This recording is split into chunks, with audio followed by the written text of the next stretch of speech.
Welcome back to Red Dirt Designs. On today's episode, I'm going to show you how to cut a stencil with your Cricut.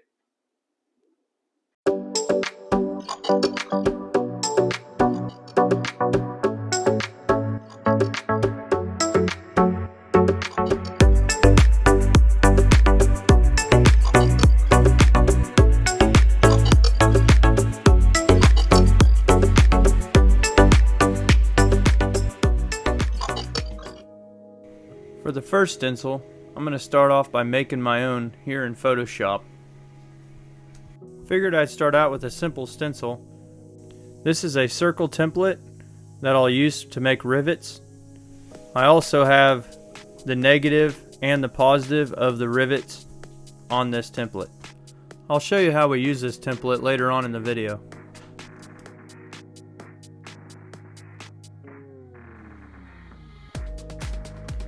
I'm going to go ahead and save a copy of my image just to have it as a JPEG, but I'm also going to save this as a PNG file, because if you save it as a PNG file, when you open it up in Cricut Design Space, you won't have to use the background removal tool. It'll already be cut out. We're going to go ahead and open up Cricut Design Space, hit upload, and then upload image. Then we'll click browse. And in the browse, I need to locate the stencil PNG file, hit simple, and if you look, it's already cut out. So now I can just hit cut image, select the image, and then hit upload image. Now I'm just sizing it to get it as big as I can get it to fit on the mat without being over 11.5, which is the max size you can do on a 12-inch mat. Now I need to set up my machine to make the cut. We're going to go to Browse Materials and go down to Stencil Film, 0.4mm, which is the size of film we use for this project. Here they are on Amazon. I bought a 10-pack for just under $7. I feel like $7 is a really good buy. It's a 10-pack, 4mm, 12x12 Mylar sheets. Pretty hard to beat that price when it costs over $10 to $20 for a made stencil. Now we're going to start by placing the sheet on our mat. I'm just trying to make sure I set it on here square without any air bubbles. Now it's time to load our Cricut machine. I'll place it in the machine and hit the arrow button to load the machine. When the machine's ready, the C button blinks, we press the button and it starts cutting. When we're finished, it's time to weed the material. It looks like I made a really nice clean cut. I'm very pleased with the way this turned out. There's no jagged edges or anything. It's very smooth. This will work really great for my rivet stencil.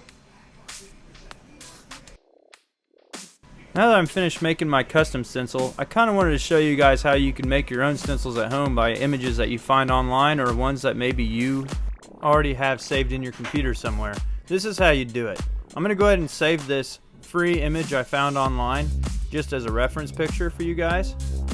We're going to go back into Cricut Design Space. I'm going to start a new project. In the bottom left, we're going to click upload and then upload image. We're going to click browse to look for our image in our files. I'm going to go to downloads and click the image that I downloaded, and I'm going to open it up in Cricut Design Space. I'm going to click on simple, then we're going to click continue, and now we're going to remove the background. We didn't have to do this on the PNG file, but I saved this as a JPEG, so we do need to remove the background. I'm going to zoom in, make sure I get all the pieces. There's some small ones that I missed.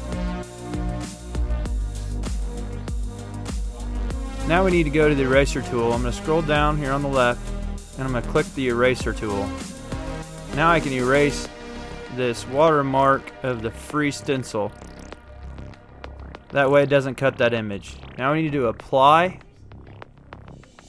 We're going to click on the cuttable image here on the left and then hit upload. Now we'll click on the cuttable image that's uploaded and we're going to add to canvas. Please like, subscribe, and ring that bell. Now to resize it, I'm going to go up here to the top. With it locked, it'll resize automatic. So I'm just going to put 11.5 for the width That way it's no larger than 11.5. Otherwise it won't fit on our 12-inch mat. Now that we're ready, we're going to click Make It. Now we get a preview of what it'll look like on the mat when it's cut. It looks good, so let's hit Continue. Now we're going to set up our machine. We're going to need to go into Browse All Materials again like we did in the previous project. And we're going to go down to our 0.4mm stencil film, select it, and then click Done. Now our machine should be set for stencil film. Let's go ahead and load our machine, hit the C button for the cut.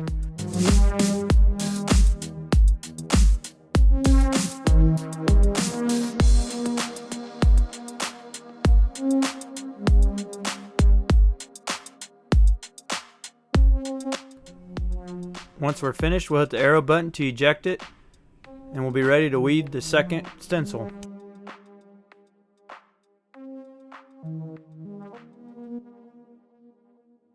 I could end the video after I show you what the stencil looks like, but I'd rather show you what it looks like painted. So we're going to take this stencil into my shop and we're going to airbrush this just to see what we can come up with real quick. So you guys can see that stencils actually do work, and you can use them in everyday use or in professional use as well.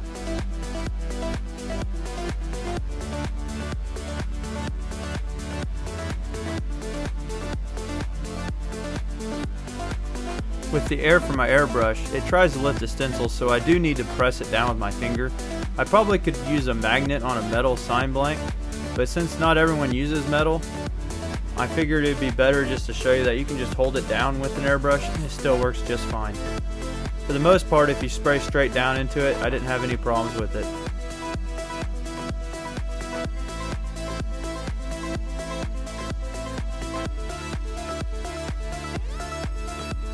We'll unmask it and hit it with a flat clear coat real quick.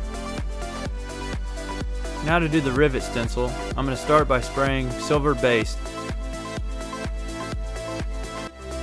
I have a more detailed video on how to airbrush rivets on sheet metal. I'll post that on the end screen after this video. We're going to make a nice thin black line to represent two sheets of metal butted up to each other. And with my stencil, I'm going to make 4 rivets. We're going to airbrush a dark shadow underneath the rivet to give it dimension.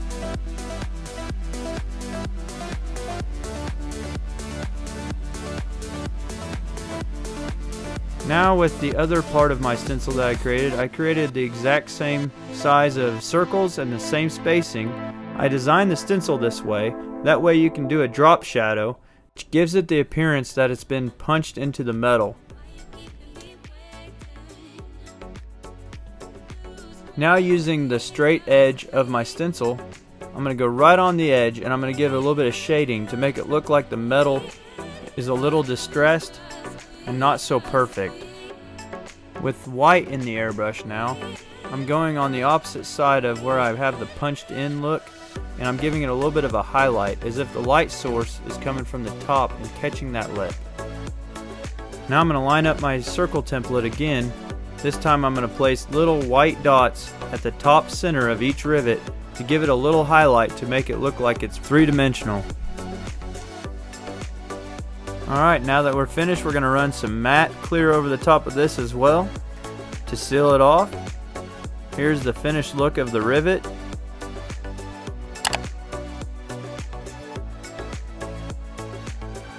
Here's the other graphic. Hope you guys enjoyed the video. Please subscribe if you'd like to see more content. Thank you.